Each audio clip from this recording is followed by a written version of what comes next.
बाबू सिंह आसिक जो गप शुणाउछन्ति एटा होउछ गोटा लॉस प्रोजेक्ट बहुत बड़ बड़ शहर देखिछ तो सब जगह एकदम पूरा बाबू सिंह होउछन्ति रेलवे बाबू सिंह तो आजिकल कोन सब विभाग एक्सपर्ट से अर्थ विभाग एक्सपर्ट संस्कृति विभाग एक्सपर्ट रेलवे विभाग एक्सपर्ट से सब कथा कहि परिबे एवं से सरकार सरकारी मुखपात्र मैंने किसी कहूना केवल बाबू बाबू जानी सब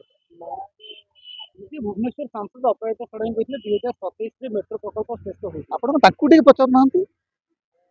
महामान्य सांसद भुवनेश्वर सी आजिकल तो भुवनेश्वर विषय किसी कहूना कौन जातीय प्रसंग बड़ बड़ भाषण दौरान किंतु भुवनेश्वर विषय तो किसी कहूना तेणु आजिकल आपण मान दायित्व हूँ भुवनेश्वर सांसद को जो देखा करते पचार मेट्रो प्रकल्प रही भुआ बुलेबा नुह एटा निजे निजक भुआ बुलाऊँ से ओडावासी जानिले द्वारा किसी हेबार ना से निजे निजक गोटे मिछ कहीकि भूत होती